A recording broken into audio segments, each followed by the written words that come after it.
In this retreat, Cāgānussati, turning dana into meditation. Right? So this is our, I have actually displayed all the notes, so there's nothing that I'm keeping to myself. So, okay, let's get started. This topic from a very simple background. Now, when it comes to giving, what is the Pāli word that comes to your mind? Giving. Dana, D, long A, N A, dana. Right? This is what we already know. Normally, or maybe if we speak about dana, the Buddha has said in many suttas, although dana is a physical activity, you buy something and you give to somebody, or maybe you buy groceries and you offer to Sangha members, you give a gift to someone. Although there is a certain, for the most part, if it is physical, but the karma is being created through the mental part. It's not how much money you invest in the dana, it's about how much kusala thoughts you invest with regard to that dana is finally creating your karma. So then what is more important? Our thought generation is the most important, especially with regard to karma generation is the most important part. So there is an idea that when you give something to someone, never give it with expectations. This is an idea. Not even in Buddhism, in Hinduism, they say don't attach to the result, just attach to the action. That's in Bhagavad Gita, in Hinduism. That's their handbook, like Dhammapada to us. Don't attach to the result, just attach to the action. The story is about Arjuna in the story is becoming lazy to fight with the enemies. Actually, enemies are his family members. So he said, I can't fight with my own family members. Then the god Krishna, Vishnu, comes as a charioteer, driver of the cart. He is saying, don't worry, fight. Because if you attach to the result, you can't fight. Just attach to the action. Action is for the God. You fight for the God. We are not following that kind of a theory. Because Hinduism believes that there's a self that is not going to be destroyed. Hinduism believes a permanent self, whereas Buddhism believes there is no permanent self. Right? That's the main difference. But the idea that don't do anything with expectation is already pre-Buddhist. It's not a new idea, it's not a pan idea, it's not a brand new idea. But the thing here is that how to do it in the Buddhist way. That's very important. Now think about moments, days that you offered dana. May I know how you offered dana? What were your thoughts during the dana activity? Were they mostly towards just engaging in that activity, or you had some expectations for the XYZ next life? Just be honest. When you not be honest, you will never learn Dhamma, right? Just be honest. So, right?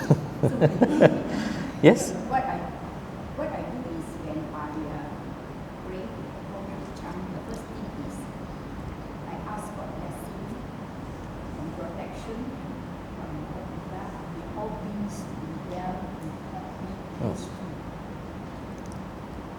Okay. One part of it that I never miss.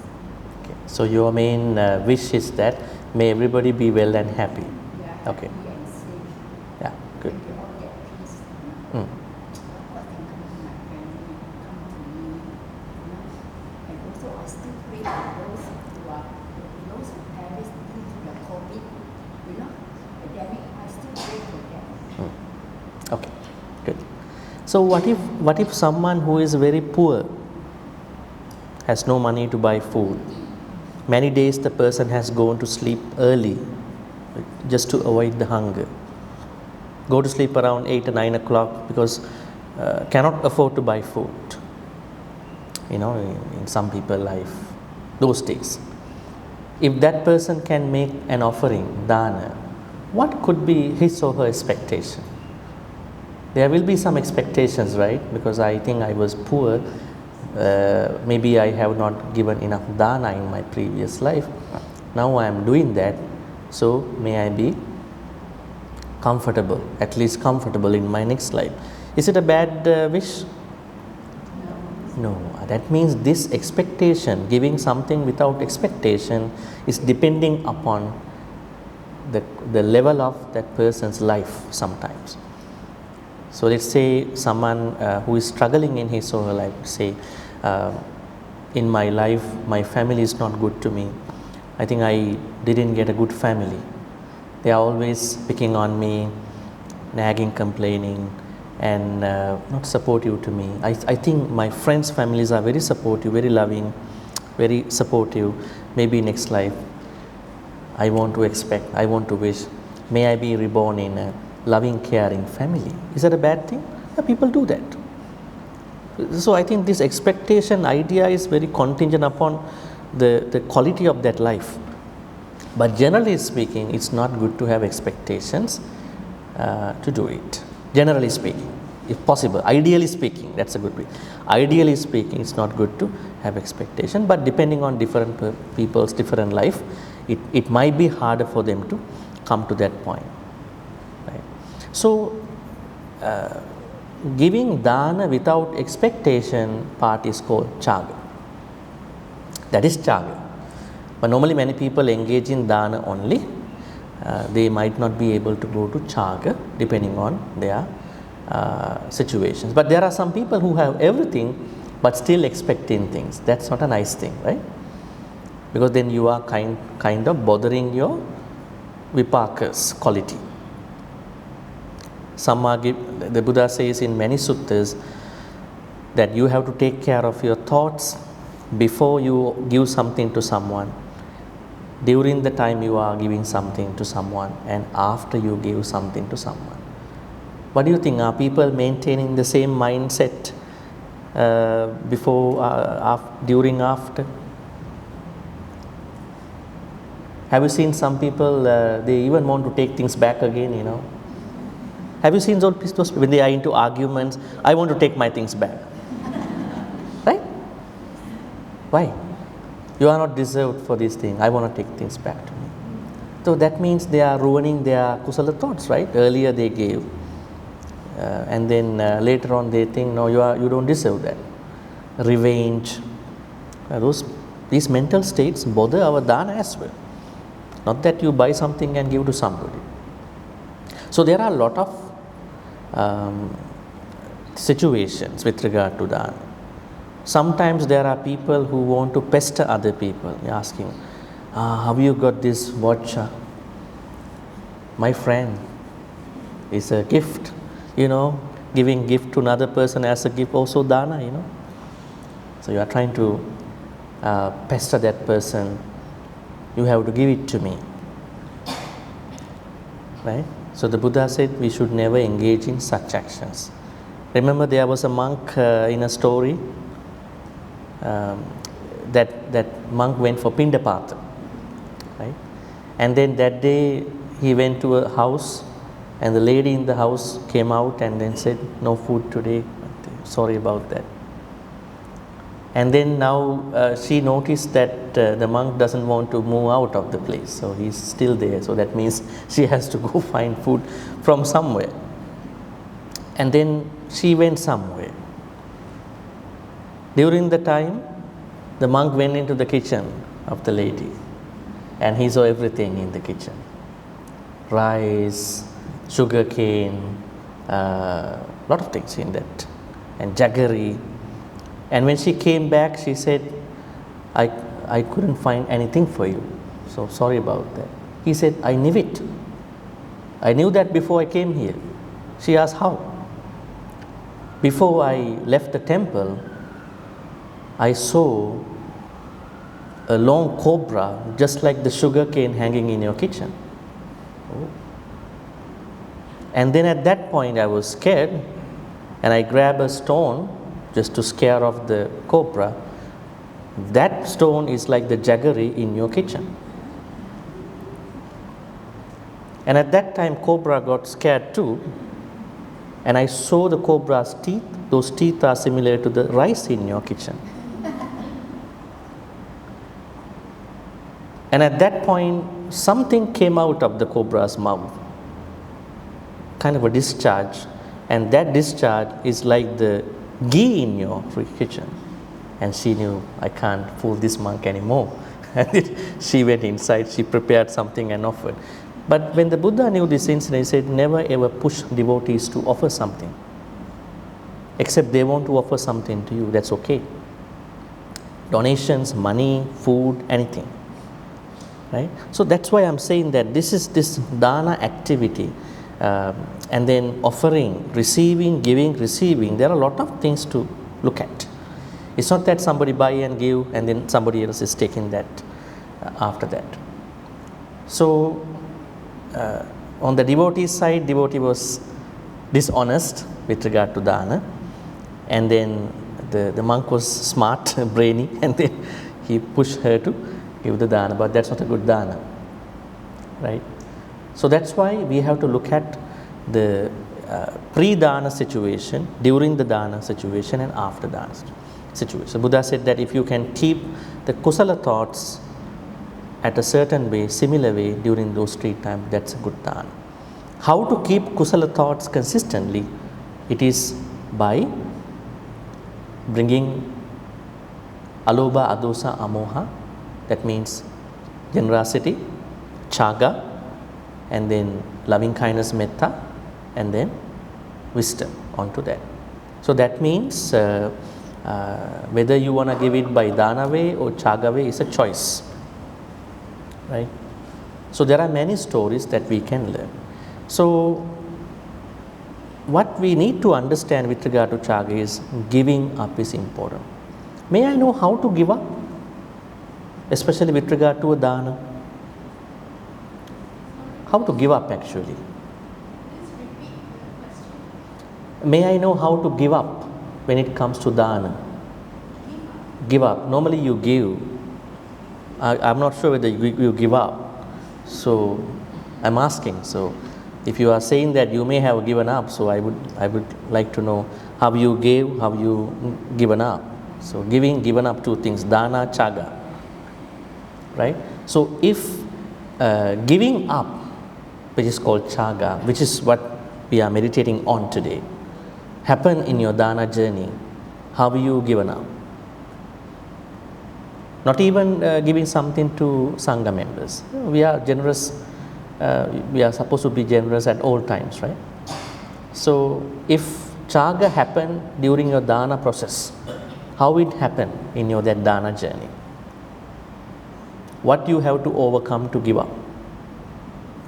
I think greed is number 1. So why is greed coming up with regard to dana? We can give a lot of things. One thing is we can give used clothing, use maybe leftover food in our fridge, right? Compared to someone who is not giving but giving the leftover in the fridge, right? And then someone who is buying new food and giving, 3 people, not giving the leftover, giving the new things, depending on your affordability, right? So greed is number 1 to overcome. Greed is coming to us when we buy new things. When you want to give the clothing you already use for some time, when you want to give it to someone, you don't have that much problem with that giving. Why? It's already used by you. When it comes to buying a new clothing for someone, you are thinking, my hard-earned money, right? Right? It's my money. That touches somewhere here, right? So it's kind of a struggle to some people, I think. For most people, I think. So that means greed also comes differently depending on the object that you are giving, right? It's another scenario. So anyway, number 1, greed. When you want to give something through cāgā. Number 2,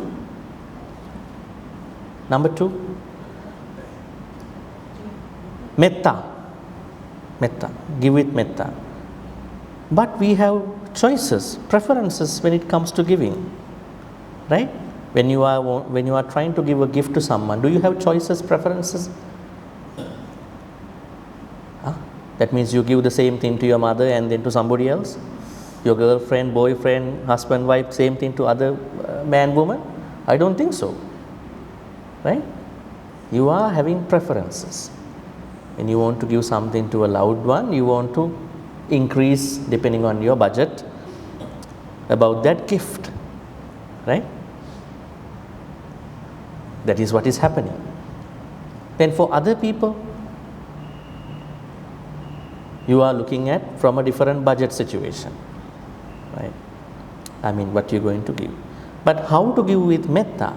That means you are not always trying to be bothered by preferences, choices, cherry picking stuff, right? So that is giving with metta. Because in metta, if you want to give with metta, you can't have boundaries, right? That's what the Buddha says. How did the Buddha say? Asambādhaṃ averaṃ asapattaṃ. Asambādha, no boundary. Borderless, that's going to be a borderless giving, right? Metta Sutta. Metta has to go beyond the borders, beyond the countries, internationally, universally. Right? Not that I like my kampung people, city people much, and then other people little less. Because sentient beings, I take care of sentient beings in a certain way that is universal. So giving with metta means giving without boundaries, borders. So although you may have to maintain your preferences, choices, but when it comes to your dana activity, you are trying to make it as a universal activity. How to make it universal? Looking for virtuous people, right? This is another problem. Some people get into some issues. Who should I give dana for? I have to find out some people who have more sila, more precepts. So that means we have an expectation. I want to make my dana more meritorious. What did the Buddha say? In Velama Sutta, Anguttara Nikaya, the Buddha said, if you give a small amount of food to a cat, that merit comes after you for 100,000 lifetimes. If you give some amount of food to a dog, your own pet or stray dog, that good karma comes after you for 100,000 lifetimes. Right? And if you give the same food, depending on the situation, to a immoral, non-virtuous human, it will come, that kusala, that meritorious, that merit comes after you more than 100,000 lifetimes. It's a human. And then if you offer or give things to someone who is virtuous, simply virtuous but unenlightened, merit comes after you more than the previous bracket. And if you this way offer things, give things to Sotapanna, Sakadagami, Anagami, Arahan, Pacceka Buddha, Samma Sambuddha, the merit increase will follow. Is it enough? Is it finished? No. If you practice metta for a split second, may everybody be well and happy, you create merit that will come after you more than all those danas. Is it finished? No. If you practice anicca, impermanence, things are changing, things can be changeable. For a moment of time, that merit will come after you longer than all before. That's the highest kusala. Now, an unwise Buddhist is thinking, why should I give dana, right? I go to my room, practice impermanence just for a moment. I get all the good karma, right? Why should I practice dana? Buying things and doing grocery, going to temple. So many things to do, right? I just practice anicca. No. The Buddha said, don't think that way. That demeans that cheapens your dana practice. So every moment is a moment of dana. If you find a dog, cat, animals, feed them. If you find anybody, if you think you can do something, give to them. You don't know whether they are Sotapanna, Sakadagami, Anagami, Arhat. You just keep giving to any monk, any Sangha member, wherever, it doesn't matter. Right? You practice metta, anicca as much as you can. That is the idea. So we are not looking for the more virtuous people in our dana practice. Then we have stress and we have a lot of expectations. So I'm trying to tell you the background of Cāgā. So now you understand Cāgā means that we don't mind about the recipients. Every situation must be grabbed as an opportunity. There are opportunities to be grabbed. There are not opportunities to let go. I mean, letting go is what we have to do. Yes, you have a question? A short question, because we have a Q&A in the afternoon. Yes? No, just tell, because you already stood up.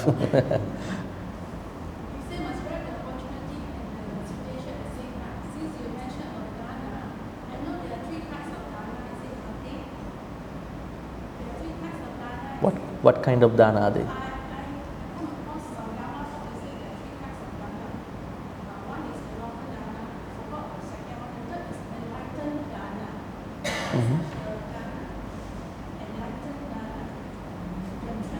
Enlightened dana? That means how? What is that? We need something that we really need, but somebody else who needs it. So instead of taking it for ourselves, give it to the person who needs it more. Okay, I haven't found that classification. Maybe it's a way of looking at dana. Somebody has looked at dana. Anyway, enlightenment is part of the dana, so it's not something beyond the dana. It's inside. Okay, yeah, because there are a lot of interpretations. People, I'm trying to say from Pāli Sutta, so I stick to the Pāli Suttas as much as I can. Yeah. So, anyways, now Cāgā is giving up part. That means I give up greed, as you said. I give up hatred, because when sometimes when people giving, I'm not going to give to that person. I don't like that person. Then you are giving without metta, right? And maybe that person doesn't like me, but I do my part, right? Because I don't want to carry hatred in my life, because not everybody will agree with us, right? So it doesn't matter. I do my part and I give with wisdom. Wisdom means I'm not looking for better opportunities. I'm grabbing every opportunity to be generous. That is being wise. But people who are unwise, looking for better opportunities, they will never find an opportunity. Rather than being stressed out, and more dukkha will come to them, right? So then, giving with dana, I would say Cāgā, then metta and paññā. That means without greed, without hatred, and without ignorance is Cāgā part. So now let us understand. There are a lot of things to discuss about this topic, but we don't have that much time for all that. But in one sutta, Buddha says that there are 3 types of givers, donors. The first one is called dana dasa. It's not here. Dana dasa. Dasa means slave. Actually, someone who is giving whatever the thing is better than someone who is not giving. But dana dasa is someone who is giving but not giving in the way that how he or she eats, enjoys his life. When it comes to giving, he or she always wants to give something lower than how he or she eats. Are there people like that? You know they can afford, but they never afford to that level. That is called dana dasa, slave of the dana. You never call them dana dasa, if you see that, just to process that feeling, what's happening. Second dona is called dana sahayaka. Sahayaka means companion. This person, when it comes to dana, gives dana, but not lower than how he or she eats, not higher than how she or he eats. The same thing. Let's say if he wants to give something to you, he or she will treat you in the same way how he or she enjoys, consumes food and drinks, even gift, right? Although he or she can be affordable for more things. And the third donor giver is called Dhanapati, P-A-T-I, Pati, master of Dana. When it comes to giving, whether he or she can afford, he or she try to do the best in terms of giving. I mean, depending on the budget at that point. So this is what we call as Dhanapati. The Buddha said Dhanapati is the best, but it might be challenging for many, but at least try. When you want to give something, give the best to that person, right? It's not always trying to give away your worn out old clothing just to empty your wardrobe. Sometimes go buy new branded stuff and give to those people, because you are trying to challenge your greed. Have you ever challenged your akusalas? Challenge them. Whether you can challenge them. Normally you are become a part of the akusala. You are taken away by akusala, but challenge akusala. It's like that. Don't let karma control you. You control karma. That's interesting, right? Then you know what is my karma, what is your karma. Say for instance, with regard to sights, smell, sounds, taste, right? So not let the taste controls you. You control the taste. You know what you want to eat, what you don't want to eat and drink. That's good. That is being a Buddhist. It's not like that you practice all the meditations here and when it comes to food you are messing up, you are messed up with regard to food, right? Why is it? You don't have moderation in food. Buddha said that, right? In many suttas, he said, it's very important to eat in moderation. Why? It matters to the spiritual practice, not even to that, our health, right? Because if you become sick, you can't practice Dhamma easily, right? You can't sit down, you have pain, you have to do this and that, a lot of problems. So that's why I said, take care of yourself, give some kindness to you, that will help you to practice.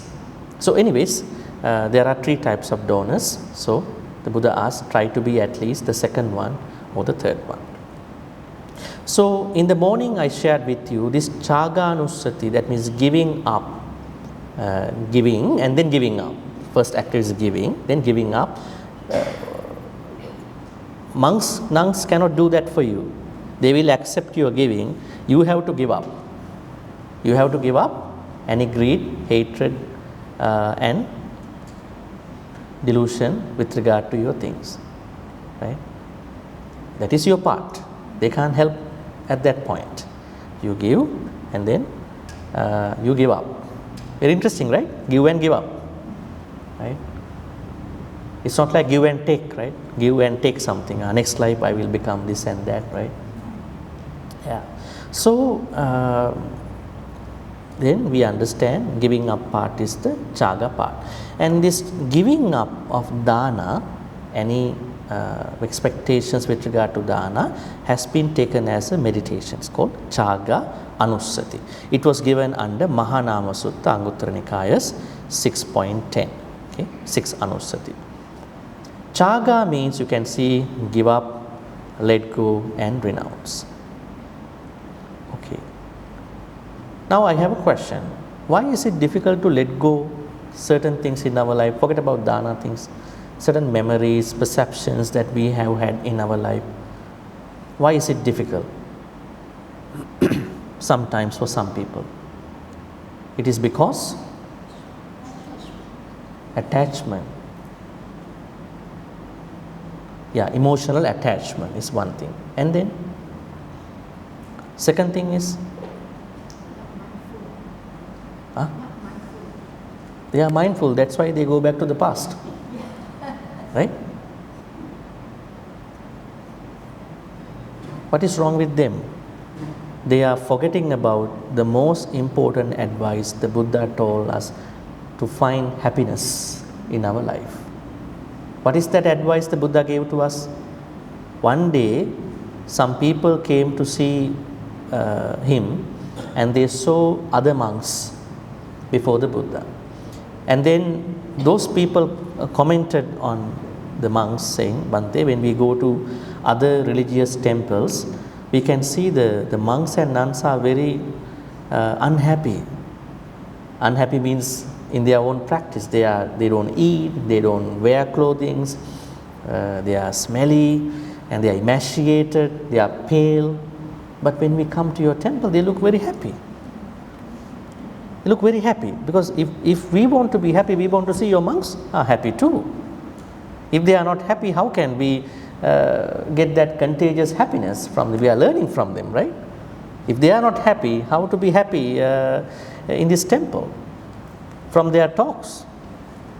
It's like you going to see a psychologist or maybe psychiatric. When you go there, you hear his problems. He's talking to someone, oh, he has more problems than us, You are thinking, why I went there, right? So we don't want to feel that thing, He might do his subject thinking. So then the Buddha said, it is because they know the secret to happiness.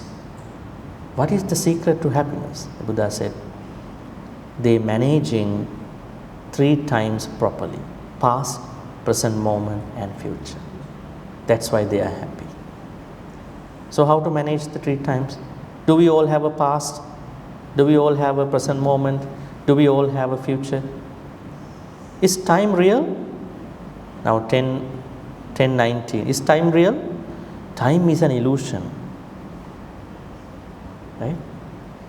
According to Buddhism, time is an illusion. Actually, time is Mara. Yes, time is Mara. Cāgānussati bhūtāni. Time eats us. Mara eats us.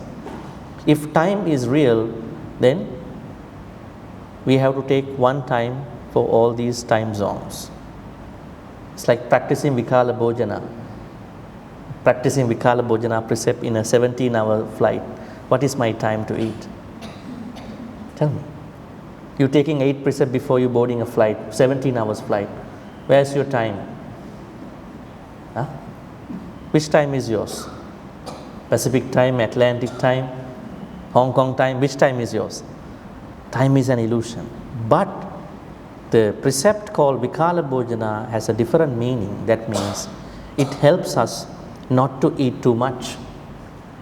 That is the important thing. Not that I am checking the time, 12:30, I can't eat anymore.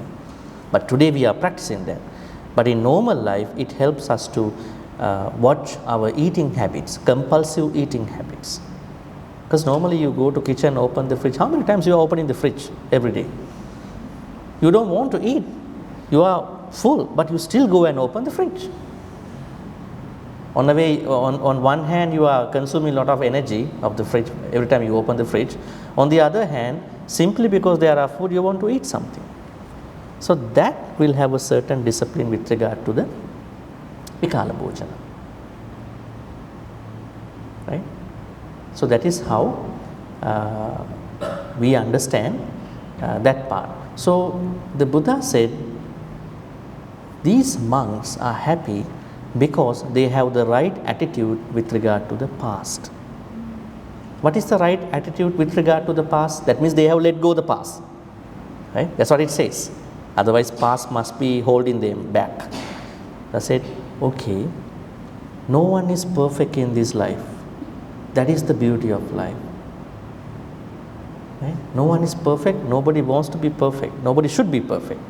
So then that means we are perfectly imperfect. That's the beauty. And then what are they doing for the past? Yes, if they have blundered, if they have done mistakes, if they have done good things, if they have had good memories, they go back to the past depending on the situation. They learn it, they learn the mistake, they learn the happiness of the past moment, but they don't live there, they come back to this moment. That is the first aspect of the secret to happiness. They don't dwell in the past, they go back to the past, they learn out of the past, come back here right now to this moment. How about you?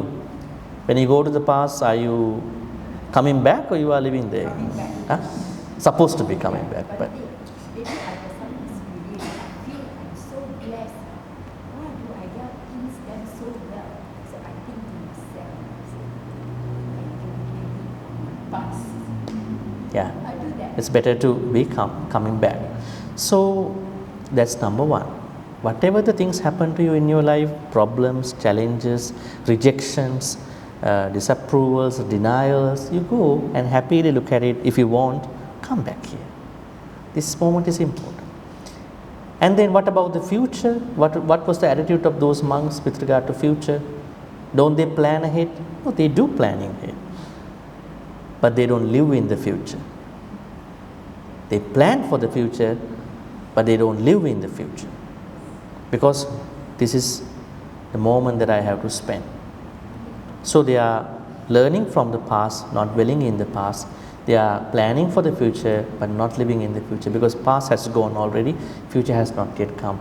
They are making the best out of this moment. This is what we call secret to happiness. So this is why many people cannot let go. 10, 15 years ago, a German-Canadian man, Eckhart Tolle, wrote a book, The Power of Now. This is the same idea. Same idea. And it was a best-selling book. Was it a brand new idea? It was given by the Buddha a long time ago, but it was not given to this modern world that way, the power of now. Because people think power is somewhere in the past. Power is yet to come. So that's why many people cannot let go. So today you learn, whatever the things happen in the past, you need to create the right attitude with regard to the past. You need to come back here. You need to plan, because Buddhists must be ambitious. Some people, they wrongly say this. Some are thinking Buddhists are not supposed to be ambitious. It's like a Buddhist speaker went to a university to give a talk about wealth management. And then some of the Buddhist students asked, how are you going to talk about this topic? We also don't exist. What about money? Right? There's a misconception, right? We exist by being changed. We exist. If we don't exist, then who have come here today morning?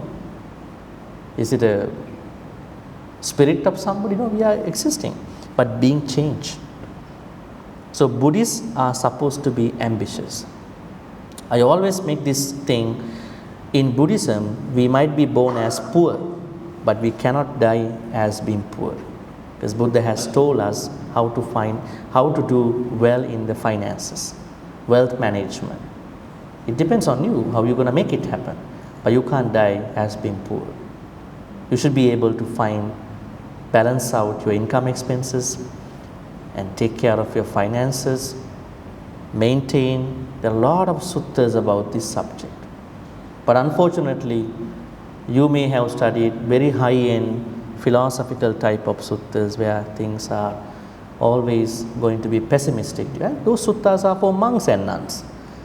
They have quitted their lay life, not for you in the first place.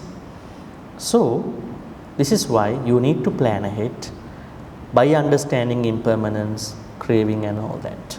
Okay, so that is important with regard to letting go. So, how can we let go then? What is the secret to letting go? The opposite side is happiness. Having the right attitude with regard to time. Right? Time means our experiences, memories, all that.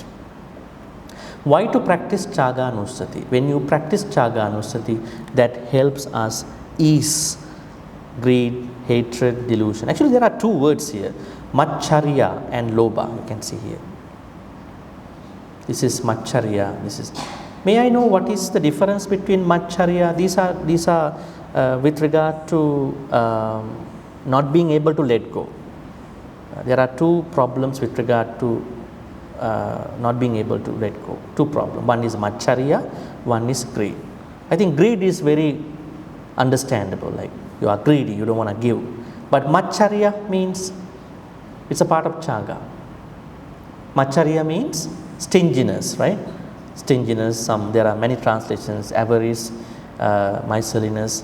What is stinginess in Buddhism? Maccharya. Someone is not giving to someone not because that person is greedy, but because he or she doesn't like other people enjoy those things. Right? There are different types of greedy people. Selfish. Yeah, selfishness is a blanket translation, but Macharya is a very specific one. That means there are people who don't want to give things to other people because they don't like other people use those comforts and become happy. It's not greed, it's not lobha, it's Macharya. Because greed has lobha, but Macharya has hatred. You don't like other people enjoy things. Sometimes this can be traceable in some people's life. Don't use my stuff. Don't come to my house. Don't use my things. Right? I don't like you use those things. That kind of a very strong attitude will come to someone, not because of greediness, but because of stinginess. So this is more terrible than greed. We all have greed. But if you have Macharya, that will give you a very hard time with regard to your spiritual path. But when you practice Cāgā, you are managing your Macharya. At the same time, lobha. Okay, so there are suttas. Mahanama Sutta is the one we are picking up for this, where we see Cāgānussati. And Cāgā as a quality has been given in Cāgānussati, one of the 4 spiritual things that you have to practice for the next life. And in Ālavaka Sutta, we can understand Cāgā should be a daily quality of lay people. Perhaps you might think that dana is your daily quality, but now on top of the dana, Cāgā must be a daily quality. And in the meditation today, you may have learned how did I do it, how to practice Cāgānussati. These are the 3 aspects: material givings, emotional givings, and spiritual giving. This is our emphasis.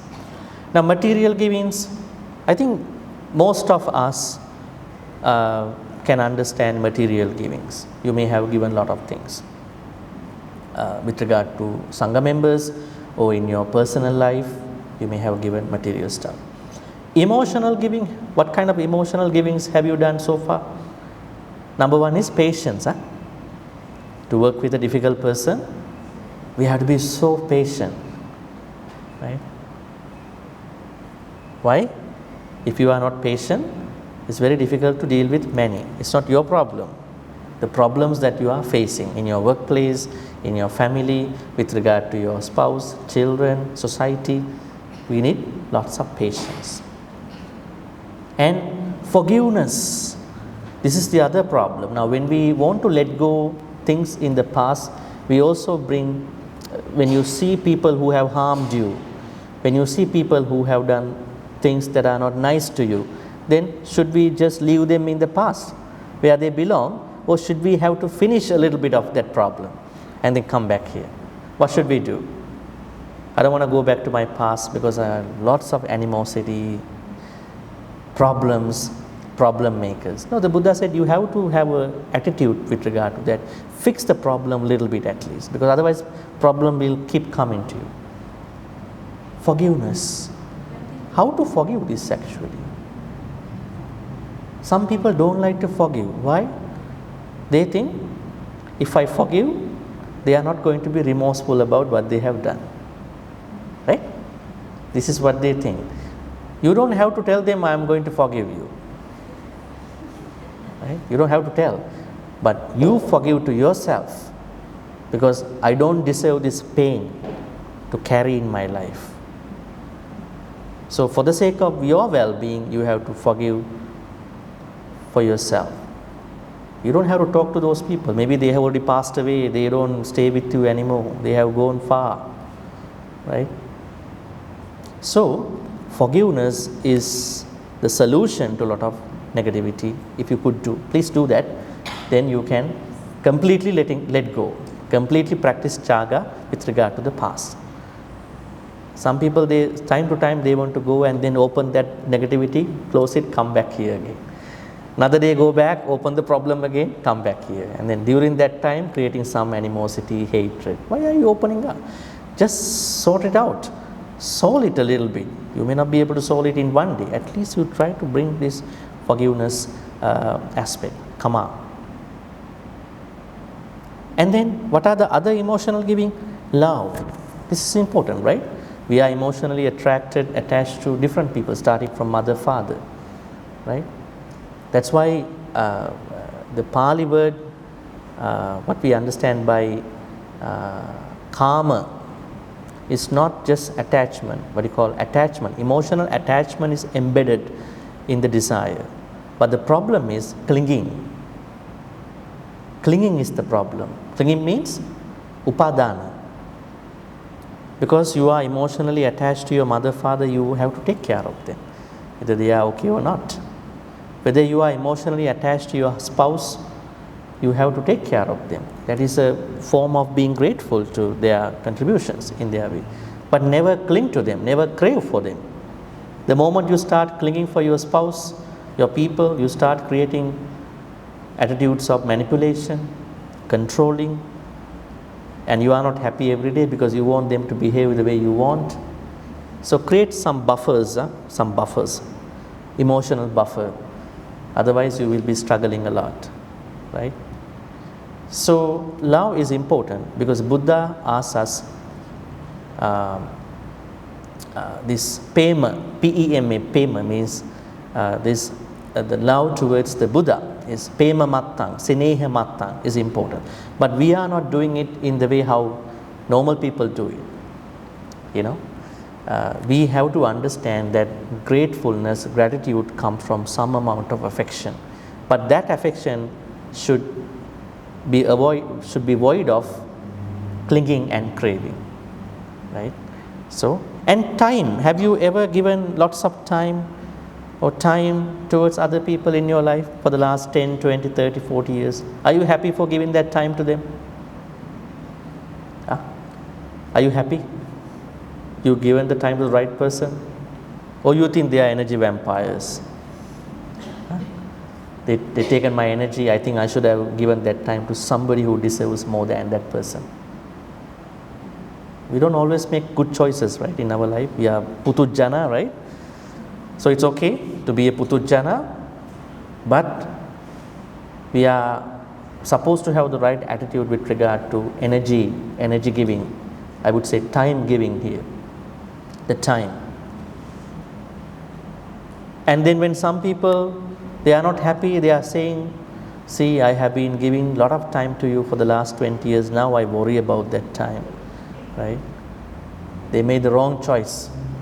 That's why the Buddha said in the Mangala Sutta, always try to be with Kalyana Mittas, Sappurisas, right? How did he say? Asevana cha balanang panditanang cha sevana. The problem that a lot of people make a mess in their life because they get disillusioned because of the spark, that they felt, and they go for the spark. But that spark is not long standing. Then they understand wrong person and then think that I consumed my energy. So trying to look at time. I'm happy for the time I spend because I have to let go of that too. And then attention. What about attention? Attention deficiency is a problem as well, right? But attention means, are you happy with the attention you've given to certain people in your life? There may be challenges, but you are now practicing cāgā with regard to attention you have given to others. Are you happy that have you ever given attention to yourself? Your mental, physical, emotional well-being. That's also important, right? So anyways, the second part of Cāgānussati is with regard to emotional giving. Third is spiritual giving. Sharing Dhamma. Are you sharing Dhamma among your people? How do you share Dhamma? May I know? Do you share Dhamma with other people? How do you share the Dhamma? Every morning I bug people by sending a lot of Dhamma messages, overloading their WhatsApp. They have just only 50 GB but all gone because I send a lot of messages to them. I understand, I don't have to overload other people WhatsApp or maybe image gallery with unnecessary things, we have to respect. their space, right? Or whenever I talk to someone, I always talk about Dhamma to the point that they become very bored about my Dhamma, right? So how to do this sharing Dhamma thing in a nice, beneficial, comfortable way? I will set the practice to my friend. My friend must be able to do it. Then give me an opportunity. I say, this is what I do. I spend so much time on the chemical. Why don't you find some time? What you want to let me know, I'll find you the program. And if you're ready to do it, let me know. I'll be happy to do it. Yeah. I succeed. Bhante, no point you talk to them as you say, boring lah, she always try to practice preaching. I don't do that. I'm a very humble person. I do it. Yeah, good. So whenever we want to share our spiritual knowledge, we should not rush people, we should not push people, we should not become someone who is trying to indoctrinate, right? That's very important. We have to share it in a way, if that person really wants to learn from us, we have to find out a way to do it. Not that, I know the best Dhamma, you must learn, huh? Otherwise you don't know where you're going after this. So I think you are threatening the people, intimidating people's space to learn. So that's why sharing Dhamma has to be done by understanding, respecting other person. Buddha did that. How did the Buddha do it? When people from other religions came to him, then the Buddha gave the right Dhamma talk to them. At the end, they were saying, Bhante, now upon my departure from your place, when I go back to my home, my place, I am going to announce that I became a Buddhist today. So I am going to have a big celebration. I can do that, I can afford it. So I am going to do that. Then the Buddha said, no need. You practice your Hinduism and you become a Buddhist too. So when I teach my students in the Philippines, they are Catholic students all the time, I always say, learn Buddhism to become a better Catholic, better Christian. You don't need to be a Buddhist. Not intimidating their belief, what they believe about the God and the next life, forgiveness, right? That thing. So in the same way, we have to understand how to share the Dhamma. Don't try to become that person who is going to be a problem maker with regard to their space. So anyways, we have been doing that in our own way. Then encouraging others in goodness. Are we doing this? Motivation. Motivation in Buddhism is very important, because when we are with wrong people, they are demotivating us, aren't they? They are doing that. They are turning us off from the motivation to engage in Dhamma. Do you know how they do that? When we are with the wrong people, Papa Mittas, they may turn off our motivation. Motivation in Buddhism is very important. Why? Without motivation, we cannot grow in our Dhamma path. But what are the ways to motivate us? What is number one? Self-motivation. Are we self-motivated? How to become self-motivated? You might look for Sangha members, temples, websites, books, but we have to first be motivated from us. Let's say kindness, we want to be kind to other people, but are we kind to us?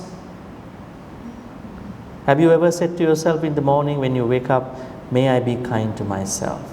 Have you ever said that to you? May I be well? May I be happy? Yeah, in order for me to be well, I had to be kind to myself first. I had to take care of myself. When I don't know how to take care of myself, then I can't let go. Right? Simple argument. I can't let go, because if I want to let go, I have to be kind to myself.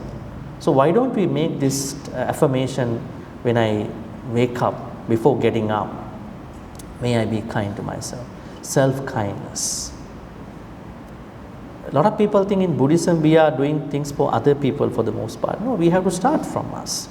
And then we are going to do for other people. Metta Sutta, Buddha is saying metta. We have to give metta to us first. How did he say that? In the first 3 stanzas in the Metta Sutta, he talks about 15 habits to practice for oneself. Skillful habits. Sakko, Uju, Suju, Suvachu, Anatimani, Santussako, Subharu. They are for us, they are for me. The Buddha said, if you don't practice those 15 habits, you will never be able to practice metta in the proper way. Metta is not a mantra. You go and sit down, you say, may I be well, happy, peaceful. Nobody is going to be well and happy unless you want to just say it as a prayer. Then finally you are over praying. Over prayer is a problem too. Over prayer, over meditation. You're pressurizing yourself. Because Buddha said, over prayers, over meditation, over chanting, they are attakilamatanayu. That's not the middle path. Middle path is being in the middle. No kāmasukhallikāna yoga, no attakilamatana. Noble Eightfold Path is the middle path. Even the meditation can go extreme to some people. Why? They want to escape from their daily problems. Meditation is not an escape attitude. Meditation means understanding, accepting your problems, and having the right attitude with regard to your problem. Chanting, Buddhist chanting, it is not an escapism. We are not chanting just because we are scared what will happen to me today evening. No. I am chanting because I want to respect the Buddha, Dhamma, Sangha. I want to understand what is inside the chanting. Right? Everything is going that way. So, then definitely we need to stay motivated. May I know how to stay motivated? Now I said waking up. Then now I have to start my day. You may chant, you may do other things, you may go for a coffee, you may go for a walk. Every such activity can be done with a certain amount of kindness and some support for yourself and for other people. And on the other hand, how to stay motivated? The Buddha said in many places, even in Dhammapada, we have to always stay motivated. Because any moment of becoming demotivated is the moment the rising of the akusala going to happen. That short moment is the moment of akusalas arising. There's a Pāli stanza for that. Dandangi karoto punyang papasmi ramati mano. Dandangi, if you are becoming lazy with regard to your kusala activity, that is the very moment akusala is going to come up. Whether you know a lot of Dhamma or you go to retreat, whatever, akusala is coming up. Because akusalas are sleeping. Huh? Let me ask you, where are your akusalas now? In your house? Where are they now? Your lobha, dosa, moha, anger, jealousy. Where are they? Did you keep somewhere and come back here? Where are they? Huh? Pardon me? Suppress. Where are your akusalas now? You look very happy-go-lucky people. Huh? I mean, you know, good people. Mindful thoughts. No, I'm asking, where are they? We want to physically locate them now. Where are they? Your akusalas. Your anger, where is your anger? Where is your jealousy? Where is your frustration? Where is your disappointment? Huh? Yeah, inside somewhere, I know. But where is it? That means you haven't studied how do akusalas arise, how do they stay, how do they go away, teaching. What is it? Anusaya. A-N-U-S-A-Y-E. The Buddha said, akusalas sleep, start arising and full blown up. There are 3 stages for akusalas operation. The functioning of akusala happens in 2 ways. Now your akusalas are dormant. Why? They are sleeping now. Don't wake them up. I don't think until 5 o'clock. So akusalas wake up depending on the conditions. Physical, mental, emotional conditions you are creating, which you will have to go through in your places. The Buddha said there are 7 anusayas. We call them anusaya. Then pariyuttana, vitikkama. 3 moments of akusalas. That's pretty interesting. That means our default nature is akusala nature. So that is our default nature. So what to do with these sleeping akusalas? We don't want to wake them up. They can wake up anytime when they find out their bodies. They find bodies very fast. Now we are trying to deconstruct the connection before the akusalas at the anusaya level, before they find out their bodies. We are trying to deconstruct mindfulness, patience, understanding. Then we have a better attitude with regard to what's happening. 10 years ago, you may be a very angry person. When someone is angry, you become double angry. When someone is angry for for 3 times, you're becoming angry for 4 times. But now after 10 years back, you are thinking, why should I be angry? Maybe there is a better response for this situation. I suppressing myself. Maybe I should not become angry. I rather understand other person's problem. Right? So that kind of attitude is happening when I know the function of arising, staying, going away of akusalas. So we need to know that, otherwise we can't be motivated. So please stay motivated by knowing the dynamics of your akusala nature. Anyways, that's called encouraging you, encouraging others. That is called spiritual giving. Now the most important part is you are not creating any clinging, craving towards any of those givings, material givings, emotional givings, spiritual givings. They are good things, but you are not going to create any craving, tanha and clinging. Because you know at the end I have to let go all these things. I have to let go myself too. What is the highest level of letting go? The highest level of letting go is given in a concept in Buddhism. No, forgiveness, they are within the process of letting go, cāgā process. But there's a highest level of giving, anatta. Anatta is the highest level, the highest concept in Buddhism. Anatta means you know that you don't even exist at a certain point, right? So you are going to let go easily, because I don't exist. Yesterday 7:05 p.m. somebody blamed you. You are so angry. Someone who was very good, someone who you were very good to that person. Then you are thinking today, 7:05 p.m. yesterday, Friday, I was criticized by someone. No, I'm not going to be angry. Why? Because the person who angered me is not having that self anymore. That was his or her previous self. Now, today, 10:50 a.m., Saturday, is a different time, new self. Using anatta to slow down, overcome akusalas, right? So, anatta is the highest level. Cāgānussati, we practice today morning with regard to these 3 aspects. You understand the benefits, and within this short time, I want to show you something interesting. In the Mahanama Sutta, Buddha talks about a couple of interesting words with regard to cāgā. Number 1 is mutta cāgā. Mutta cāgā means we have to release from cāgā too.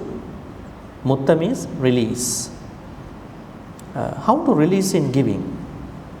When you let go, you are not keeping anything with regard to giving. Some people are saying, thank you for giving me that thing. I also don't remember what I gave to you. What a generosity is that? 2 years ago you gave me this. Okay, thank you for reminding me. I also don't even remember what I gave to other people. Not that I have a cognitive dysfunction, but I'm happy that you are benefited. But some other people, they keep them as a record. See, 2 years ago I treated you, but you are not treating me back, right? See? So that means not mutta cāgā. Mutta cāgā means you are even letting go the letting go part. Releasing the letting go as well. You are not even trying to account them, right? Payatapani. Payatapani means open-handed. You are ready to release, ready to let go anytime. Not that you want to let go during the retreat today, right? You are ready to let go anytime. You are prepared for that. Vassaggaratu. Vassagga means another name for letting go. You are delighting in relinquishment, letting go. Sometimes letting go is a very painful process to many. How to let go, because a lot of things. But when you know this cāgā concept properly, you are happily letting go, happily doing it, right? Then yacha yogo. Yacha means beggar. Yacha means beggar. Then yacha yogo means you are deserved for beggars to approach, people who don't have things to approach, so they approach you and you are ready to give away. This last part is very important. Dāna samvibhāga ratu. Let me separate this out. This way. You can see this word, the Pali word. This is giving us the nature of our dāna activity, our cāgā part. The Buddha said, when you want to be generous, you can't always buy things and give to other people. Sometimes they are not affordable to you. So what can you do? Samvibhāga means share. There are things you cannot give, but you can share. So the Buddha said, when it comes to generosity, dāna concept, before you do the cāgā, you need to know the nature of giving, generosity. Dāna is one part, giving, and sharing is another part. So dāna, giving and sharing are what constructs generosity in Buddhism. So sharing is also part of this generosity. So now please understand these Pali words, mutta cāgō, payatapani, vassaggaratu, yacha yogo, dāna samvibhāgaratu are the things that you have to think about letting go aspects. All right, just to understand something more than this, I would like to conclude this part this way because of the timing. Cāgānussati basically means understanding that every generous action has two things, dāna and cāgā. So regardless of a memory, physical thing, emotional thing, spiritual thing, we are supposed to work on dāna part and cāgā part. And then later on you go back to that particular activity you were involved, you are going to remember how I properly engage in both dāna part, cāgā part with regard to that generous act. That is called Cāgānussati. So that helps you to let go happily, that helps you to be healthy, that helps you reclaiming your well-being. So that is what we are discussing here at this point, which we are practicing for the whole part. Now, if you can remember certain Buddhist stories, how actually people let go. Now, think about Kisa Gotami, the stories. It's a very interesting story. Now, Kisa Gotami's son passed away for whatever the reason, and she brought the dead son over to the Buddha and asked the Buddha, can you help me regain my son's consciousness, life back? What did the Buddha say? It's a dead body now. What did he say? Did he tell the naked truth to Kisa Gotami? The son is dead already, you bring the son to the cemetery and then bury the son. What did he say? I can help him get back to normal life. What does it mean? That means when Buddha talks to people, he talks to people by understanding their mindset. So when we talk to people, we have to know their mindset. Otherwise, someone might have thought life is impermanent. Because of impermanence, it's suffering. So there is nobody here, there's no son here. Just go bring the son back to the cemetery and bury the son. Is this the version that you are hearing all the time? That's the problem. Even people don't do what Buddha did in Dhamma talks. Why is it? We have to first understand the mindset, mentality of the people who are learning. Otherwise, that Dhamma thing is not going to work out. Then what she did? She was very happy, right? She grabbed the dead son. But the Buddha said, there is one condition. What is it? Sri Lankan version is some amount of mustard. Thai version, I think, salt, if I'm not mistaken. Said, but you have to bring the mustard or whatever the salt from a house where nobody had passed away.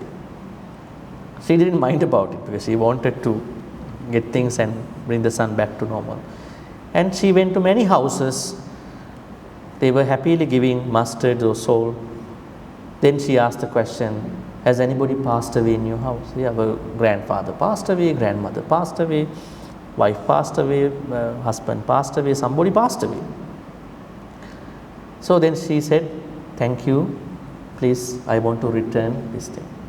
Finally, she herself understood what happened to my son was not a personal thing happened to me, it was a universal experience that I now go through. And she didn't even come back to the Buddha, she went to the cemetery, she buried. What does this mean? How did the Buddha help someone to understand letting go? That means Buddha let that person explore the problem by that person, himself, herself. Patachara incident, Patachara story. Who is Patachara? Patachara? Never heard that lady, huh? Patachara is a very famous story, an arahant later on. Kisa Gautami was also same. Patachara lost her husband and then lost two sons. One son was taken by the flood, the other son was taken by a hawk, eagle, a big eagle. And then finally she overheard that her house was burnt by a fire. Mother, father also passed away. All the loved ones passed away within 1 or 2 days. What if that happens to us? What will happen to your internal, personal world? How much suffering will that happen to you? Patachara had to undergo that suffering. She lost everybody within 1 or 2 days. And then she doesn't even know that she is wearing clothes. She doesn't know, no feelings about any, dressing anything. And she was naked. And she was going here and there. Everybody says, it's a crazy person, mentally sick person is coming. And she went to the vihara. And Buddha was giving a Dhamma talk. Everybody was shocked. A naked person is coming to the Dhamma talk hall, right? And then what did the Buddha say? She came close to the Buddha. Said, sister, be mindful. That's it. Because there is no need to give a Dhamma talk to her. She is suffering a lot. First, the Buddha had to let her understand what's going on. And she understood, oh, I'm naked. And somebody threw some clothes to her. So Buddha let her understand how to let go of her situation. And Rajumala, another lady, a maid during the Buddha's time. Rajumala was a maid and she was working for a lady as well. Every time she is trying to assault her, trying to hit her. So one day she couldn't take it anymore. She went to a place, now she is going to take life. And Buddha went there. And the Buddha said, you don't need to do that. And Buddha helped her not to take her life, Rajumala. Right? So there are so many incidents where Buddha supported people to let go. So letting go is not always a meditation. Sometimes it's just paying attention to a daily activity. Sometimes it's just understanding where am I, what I'm supposed to do now. So that kind of a thing. So but today we've been learning, we've been practicing a formal meditation to do that. So try to understand that there are different ways to do that.